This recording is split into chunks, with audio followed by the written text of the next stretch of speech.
¿Qué platos entonces tenemos Prehispánicamente. antes, prehispánicamente? Sí, prehispánicamente, de hecho, existen las cocciones, como había comentado, existen las cocciones por separado, ¿no? O sea, no existe un entendimiento de culinaria como técnica astronómica de combinación de dos productos o tres.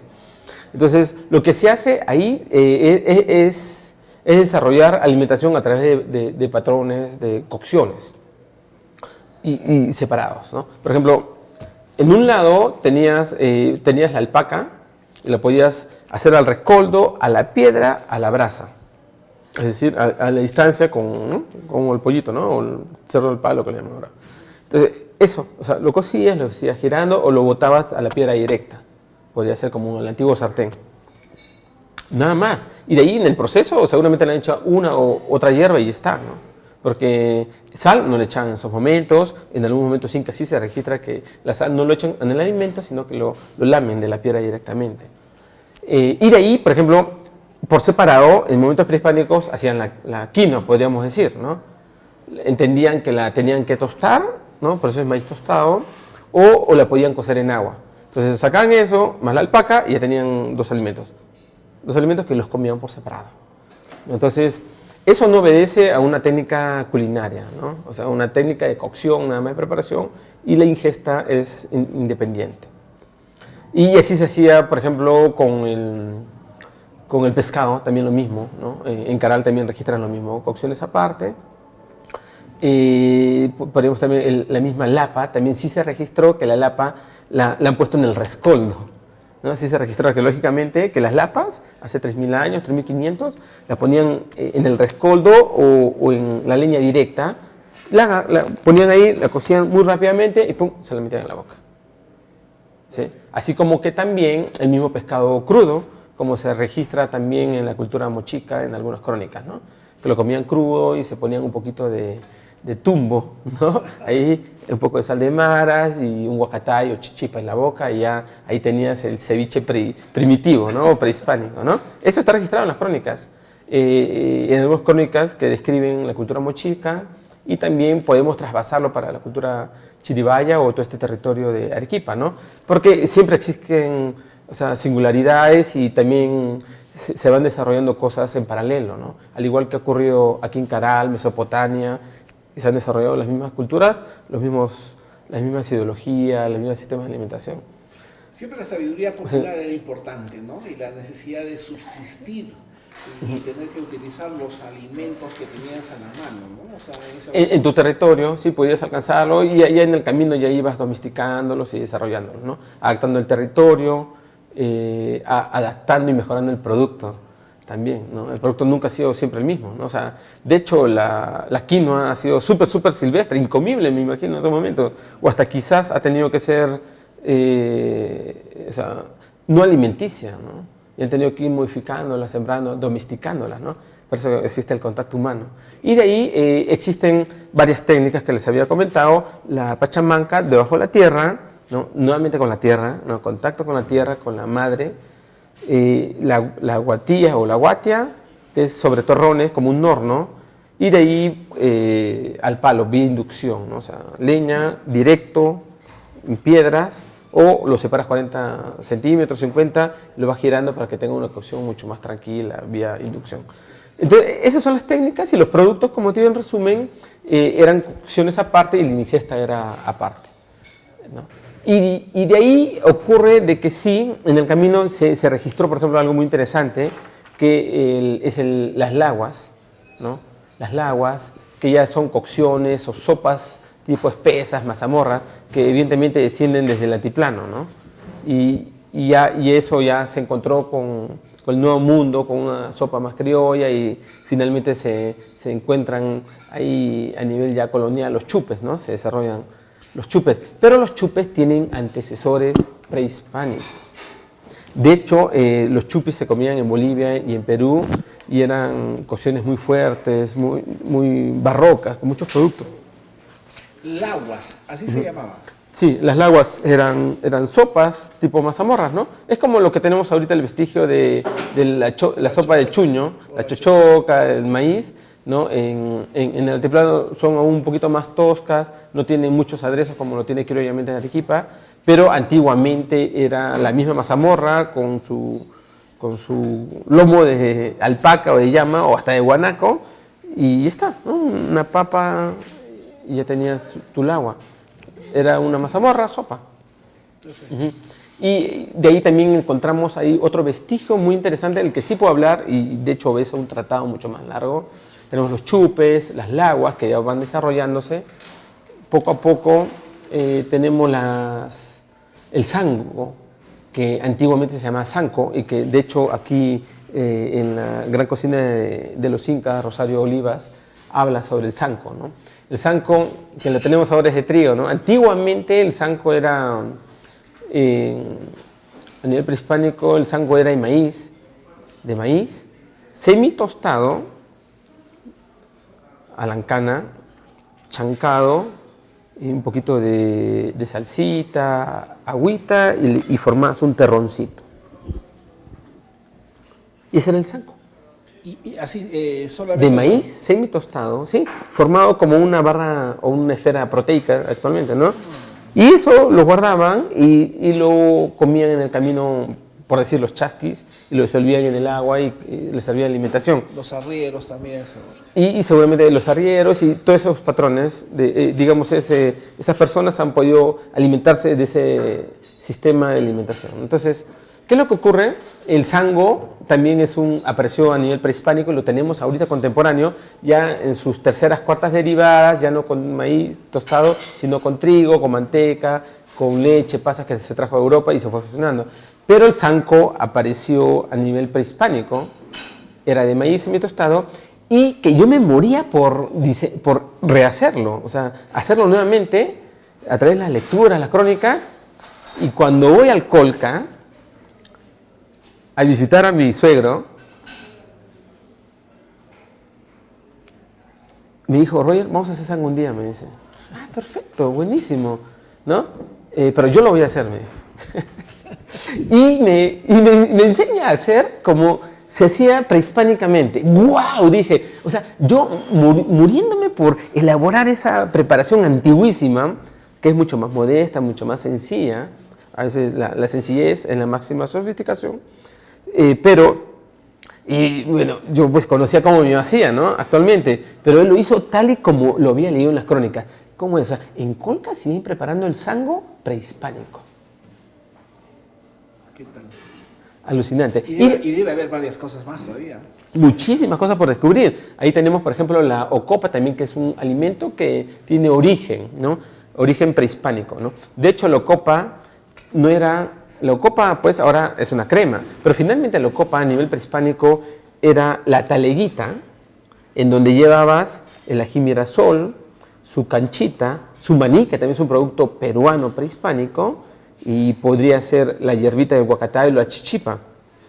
Pero ocopa se llamaba a esa bolsita contenedora de esos elementos. Y cómo es, ¿no? Y en el camino, pues seguramente eso ya lo majaban y ocurría las antiguas ocopas, de sus chucutas, ¿no? Ahí se le remojó, se le mezcló todo, igual se lo comió. Sí, y no, sí, bueno, no tanto así, pero digamos, o sea, pero ocopa no era el producto, o sea, era el contenedor, el contenedor con esas cosas, ¿no? Entonces no era el producto final, ¿no?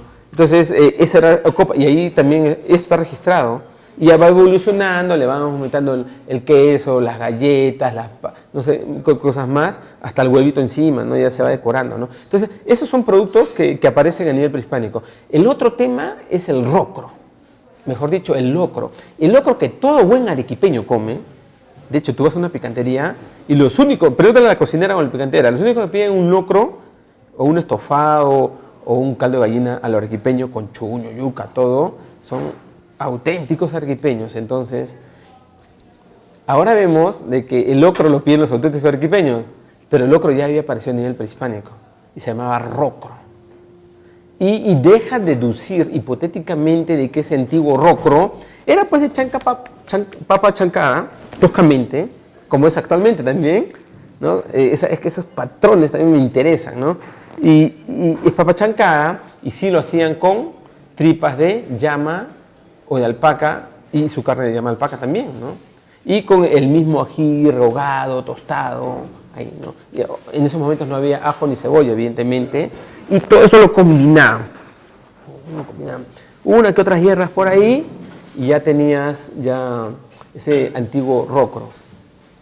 Rock, ¿cómo se escribía? R. R-O-C-K-R, algo así. Ah, como rock. Rocro. Rocro. Sí, R-O-C-R-O. Por ahí debe estar. Habría que buscar un poquito bien la escritura también andina va cambiando, o a veces cómo se escucha, ¿no?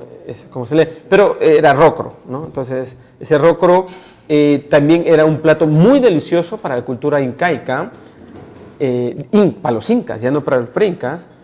Pero todo eso se había creado en una cultura vasta preinca, ¿no? Ya los preincas ya era un plato muy delicioso para ellos y finalmente vemos ya cómo eso seguramente ha ido creciendo hasta la actualidad, ¿no? Entonces, ese es un segundo o tercer plato que ha tenido un ADN, origen prehispánico. Y de ahí tenemos otro, para no olvidarme, ¿no? Por ejemplo, aquí estamos en los chupes, ya hemos hablado, pero los chupes es muy importante, es un acápite importantísimo, porque los chupes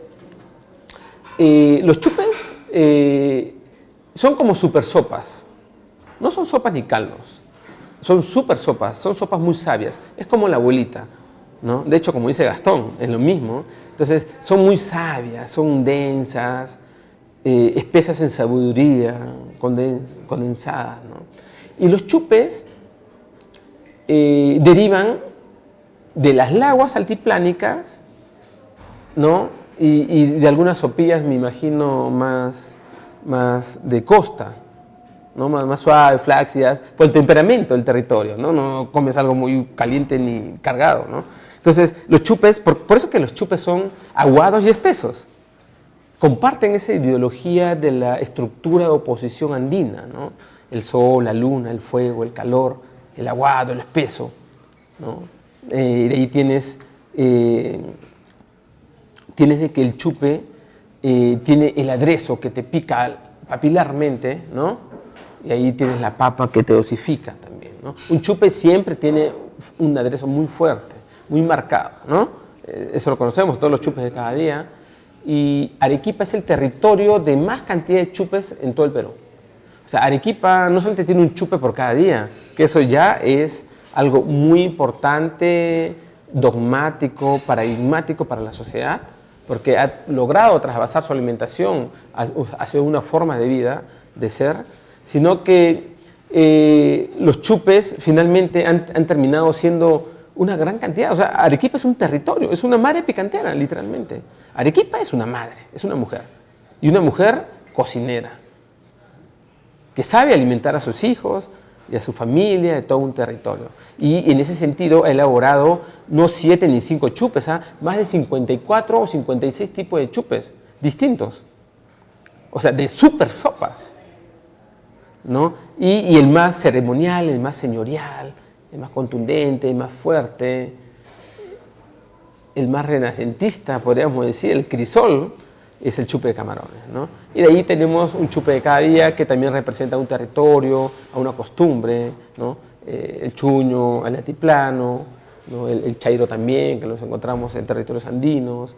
El viernes representa, el chupe de viernes, a esta idea de parroquiana o esta efervescencia católica, ¿no? Los domingos en de resurrección y todas esas cositas, ¿no? Entonces, los chupes son muy importantes, pero sobre eso, que reina la ingeniería y la alimentación funcional, los chupes tienen una definición ontológica,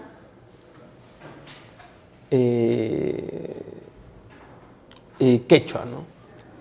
Sumamente antropológica. Sí, antropológica y ontológica del ser, porque chupe quiere decir vagina o útero maternal. Entonces, la mujer andina, ya en estos tiempos prehispánicos, ya le había dado este nombre a esta sopa. Pero un nombre trascendental, una definición del ser. Porque con esta sopa, al decirle esta sopa o esta super sopa, chupe, por esto quería decirte que te estoy dando mi útero, mi placenta, mi útero maternal para poder abrigarte y traerte nuevamente al calor maternal, de donde naciste. Entonces, eso para mí tiene una gran significancia. Ya la alimentación desde tiempos prehispánicos había trasvasado la necesidad funcional, emocional y hasta trascendental de conocimiento para tener una función más espiritual, más ontológica. O sea, la mujer ya andina ya había desarrollado una gastronomía o un sistema de alimentación espiritual que ni siquiera en la actualidad lo estamos alcanzando, porque ahorita pues creo que estamos retrocediendo en el tiempo, ¿no? Pero no creas, ¿no? Cuando la madre ve a uno de sus hijos débil, enfermito, lo primero que le hace Una es sopa, una sopa. súper caliente. Una súper caliente. Lo está regresando, le está haciendo una regresión ontológica y lo está llevando nuevamente al útero maternal para poder acongojarlo y para poder darle medicina espiritual. Y lo cura. Y lo cura. Nos cura. Nos cura. Eso es alucinante. Y eso lo comprendemos nosotros los andinos, ¿no? O sea, cuesta muy poco, ¿no? O sea, el ande entiende ese acercamiento a través de las sopas, las laguas y los chupes o los chupines, ¿no? Que tiene una condición no solamente funcional ni emocional, sino una condición de sanación espiritual. Exacto. Importantísimo. ¿Qué cosas importantes tenemos? Sí, y eso a través de la alimentación. La alimentación es la primera medicina. Y, ¿sabes qué? Parte de la casa, parte de la mujer. La mujer ha nacido para estas cosas. De hecho, nosotros lo podemos hacer, y muy bien. Y a veces también nos resistimos. Pero la mujer por naturaleza y por sabiduría lo hace, natural. O sea, y algo que dijiste en la conversación, la reina de los chupes, el chupe camarón. El chupe camarones, ¿sí? Y de hecho Arequipa es un territorio de gran cantidad de chupes, ¿no? O sea, hemos elaborado, o sea, mucha alimentación espiritual, saludable, ¿no? Y conceptos, básicamente, porque el chupe finalmente termina siendo un concepto, ¿no? El chupe lo podemos hacer de cualquier cosa, al igual que las zarzas, ¿no? O sea, ceviches ese a veces está de una cosa y que contemporáneamente lo han desarrollado hasta de tumbo o de mango y otras cosas más, ¿no? Y ahora ya no les hablan de pescado, pero eso normalmente lo tenían las mujeres al desarrollar las zarzas o ceviches, como yo le llamo andinos. Entonces, las zarzas las podías elaborar de cualquier cosa, o sea, el concepto era tan amplio y tan sabio a la vez que eso es casi el futuro de la gastronomía en el Perú, ¿no? En el mundo. Elaborar conceptos. No técnicas gastronómicas como tal, sino más allá de eso es el concepto o el sistema. Qué importante decir eso, ¿no? Pasar los conceptos. ¿Qué más tenemos, mi estimado Roger? Sí, bueno, otro plato que siempre hacemos un poco el juego, ¿no? En las casas, ¿no? ¿No? Mamá, ¿qué has preparado? Oyuquito con charqui. No. A mí me encanta muchísimo, pero eso, lejos de la broma y de que está en el ADN de la mamá de la familia, las andinas, y de la costa incluso, es de que, pues, o sea, ya te había comentado que el oyuquito hay registros más antiguos es más antiguo que la papa misma, ¿no? Y el charqui es una técnica de liofilización y de tratamiento del producto. El charqui es de la llama o de la alpaca, entonces, y lo podías tener 1 o 2 años, y esas dos cosas, en una infusión, una cocción, y está ese plato. Ese plato también es prehispánico, al igual que la carapulca y todas esas cositas más, ¿no? Entonces, por ahí, esos son los registros que encontramos de la comida arequipeña actual, ¿no? Que data en culturas prehispánicas desde 3.000, 4.000 años. Perfecto. Y de ahí pasamos a la época. ¿Qué vestigios de alimentación o patrones de alimentación o culinaria encontramos en la colonia o en el virreinato aquí principalmente en Arequipa? Principalmente a mí me hizo reflexionar muchísimo mi mamá, ¿no? Entonces, y de hecho, al igual que el ceviche, al igual que muchos productos locales de bandera, no han nacido en un restaurante ni de la mano de un cocinero, arquitecto o de autor, ¿no? Sino que han nacido en base a una ingeniería, en base a ensayo-error, a una ingeniería social. Miles de personas o de hormigas creando uno a la vez y así ir construyendo o elaborando un constructo de la alimentación en esos momentos y pues primero vemos ahí, de hecho, que en la casa ha partido todo, pero también en las calles, ¿no? Y los primeros picantitos, ¿no? Entre comillas. De hecho, entendemos de que sí han habido picantes. El oyuquito con charqui es un picante, porque también lleva ajíes. Es un picantito, porque lleva una carne y una proteína ahí, y es una especie de medio asopado, ¿no? Así es. Entonces es uno de los primeros picantitos. El mismo locro sigue siendo un picantito, ¿no? Porque ya también se da como picantito en las chicherías. Después, otro picantito clásico que también me parece que tiene antecedentes prehispánicos, bueno, creo que estamos cortando, pero es el tema de el segundo que se da los lunes, ¿cuál es? Chairo. No, la matasca, el segundo. El segundo. La matasquita también, igual tiene el mismo patrón, ¿no? Su papita y su carnecita, ¿no? En esos momentos ha podido ser una matasquita de llama, de alpaca, y sí tiene antecedentes prehispánicos, incluso hay antecedentes en Bolivia, Alto Perú, estamos hablando, muy cerca a Arequipa, ¿no? Entonces, bueno, ahí están los picantitos que van naciendo en esos momentos, pero también hay unos picantitos en la colonia, ¿ya? Que encontramos también en las calles y encontramos vestigios actuales. Cuando vas a la calle y te compras un huevito con papa y te dan un yata, una copita, eso es un picantito antiguo. Eso también es muy antiguo, que se da en las chicherías, es muy básico. Y de ahí otro picantito que encontramos, sigue siendo la matasquita, siendo el yuquito con charqui, otro picantito que apareció en las chicherías, ya tirando ya casi para las picanterías, son el pepián, ¿no? El pepián de coneja vieja, ¿no? Es una especie de estofado, de esas conejas viejas que encontramos, largas cocciones, ¿ya? Tenemos el rachi, tenemos los loritos de lichas con su caucao, su copita y su papa, al igual que el huevito y la papa y la copa que encontramos en las calles. Esos son los primeros picantitos. Claro.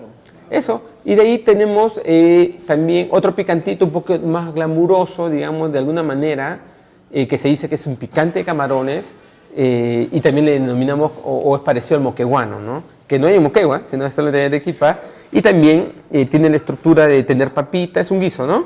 Papitas, el cochayuyo, el quesito, las habitas y el camarón, ¿no? Ese moqueguanito o picantito de camarones también es uno de los picantes originarios o prístinos que se empezaron a desarrollar, al igual que el rachi, al igual que el pepián y la copita y las lichas, loritos, que empezaron a elaborar en las chicherías antiguas. Entonces, esos son, digamos, que los primeros picantitos que empezaron a elaborarse y que dio o parió ya finalmente estas 700 a 1000 recetas registradas por el doctor Alonso Ruiz y también en sus momentos pues por este recetario súper interesante de Juan Guillermo Carpio, ¿no? Juan Guillermo, ¿cómo lo extrañamos a Juan Guillermo? No, es potente, Sí, muy fuerte. muy fuerte. Sí. El ceviche, hablando de camarón, el ceviche también es sí, medio crudo, ¿no? Sí, el ceviche, a mí me entrevistaron para cuando cuando el ceviche iba a ser patrimonio de la humanidad, me parece, ¿no? Entonces, por la UNESCO, ¿no? Sí, por la UNESCO. Entonces, creo que ya salió de la designación, todo. A mí me vinieron a entrevistarme y documentaron parte de mis investigaciones, ¿no? Entonces, a ver, ¿qué es el ceviche? O sea, ahí hay un tema muy interesante, ¿no? Porque, o sea, habría que hablar sobre todavía, así como como Darwin, ¿no? Habría que hablar de la rama y todas las cositas. Ahora, a ver, sobre unas acotaciones y unos puntos que yo he ido construyendo, es una construcción todavía, ¿no? Entonces, a ver, de hecho, el norte tiene, y la costa tiene ceviche, ya. Tenemos como zarzas o ensaladas en las regiones andinas. Y de hecho en Arequipa, para hablar puntualmente, tenemos lo que se llaman zarzas. Perfecto. Entonces podríamos desde ese momento entender de que la zarza es un ceviche andino. Perfecto. No de pescado, sino de cualquier otro producto. Así es. Buenísimo. Entonces tenemos zarza de charqui, tenemos zarza de queso, que específicamente se llama soltero, porque ha sido súper popular seguramente y le han puesto un nombre específico. Y de ahí tenemos zarza de cualquier cosa. Disculpen, entonces tenemos zarza de cualquier cosa. Puede ser de sencas, criadillas, infinidad. Entonces, lo que me encanta es esto, que la mujer andina, arequipeña, finalmente termina construyendo un concepto abierto con una técnica específica. porque podías hacer a partir con cualquier otro producto, miles de tipos de zarzas. O sea, si creas otro producto nuevo, podías hacer otro tipo de zarza. Entonces, lo interesante es que no se volvía singular, sino se veía más diverso, más diversificado, ¿no? Entonces ya no tenías el ceviche solamente de pescado, ¿no? Que ha tenido que pasar 500 años para que creen recién el ceviche de mango, ¿no? O de quinoa. Entonces, pero la arequipeña ya entendía de que a través de las zarzas podía crear zarzas o ese ceviche andino de cualquier tipo de producto. Entonces, ahí tenemos, y una línea es de, digamos, zarzas de mariscos. Así es. Exacto, perfecto. Y en esa zarza de mariscos tenemos otra línea más, porque también tenemos zarza de lapas, pueden haber zarza de emollendo, de repente en un momento se crearon las zarzas de caracoles, no sé, hablo un nombre, ¿no? O zarzas de choros. Pero en una línea específica de esa rama, ahí hay unas zarzas de camarones, porque recuerda que tenemos un territorio, abundante tipo de camarones, tiene cierta identidad, singularidad, entonces hay que crearle una cápite ahí a las zarzas. Entonces, esa zarza de camarones ya no se llama zarza de camarones, sino se llama celador, ¿no? Porque tiene unas características muy especiales y algo muy especial hay que poner un nombre especial, por eso se llama celador. Y se cela, evidentemente, pues con los vinagres, ¿no? Las chichas, algunos aceites, ¿no? Entonces, ahí tenemos eso, el celador. Y también hay otra ramita que parte de ahí, que quizás no ha sido prehispánico incluso, y ni siquiera, es que no se sabe, pero sí parece ser prehispánico porque se llama civinche, ¿no? Parece un castellano mal pronunciado, ¿no? Y que podría acercarse a un quechua, y parece que ha aparecido, no hay registros aún, en momentos prehispánicos. Pero ese civinche no es un ceviche, ¿no? Sino es como un, ya bueno, podría ser un ceviche de camarones, pero aplastado con el batán.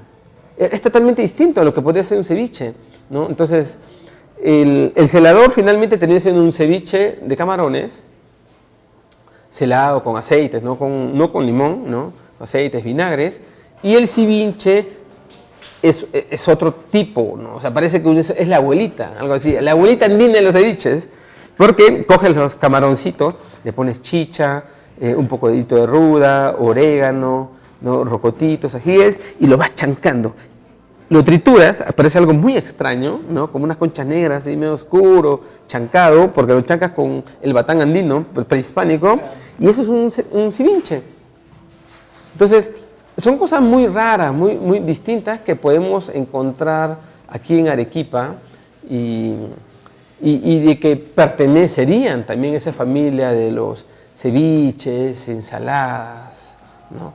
Y de ahí, de hecho, también en relación al civinche, justo el arquitecto William Palomino hace unas 3, 4 semanas me comenta de que él había leído la información sobre un antiguo civinche, pero de bagres.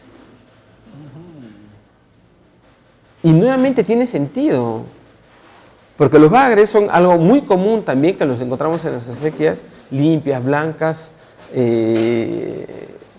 a todo nivel, ¿no? Y está muy cercano a aguas frías, digamos, aquí arriba andina, ¿no? En la parte andina. Entonces ahí encuentro ya también una segunda afirmación de tipo de preparación, pero ya no con camarones, sino un ceviche de bagres, ¿no? Y me hace recordar muchísimo a Characato, Mollevaya, que se preparan los ceviches de bagres, o ceviches quizás han tenido que ser, ¿no? Y que seguramente han decantado de esa cultura churajón, han ido bajando, y de Tiahuanaco antiguamente, ¿no? Entonces, son hipótesis que son válidas al inicio para poder formular finalmente, científicamente, un dato o una historia específica, ¿no? Muy interesante.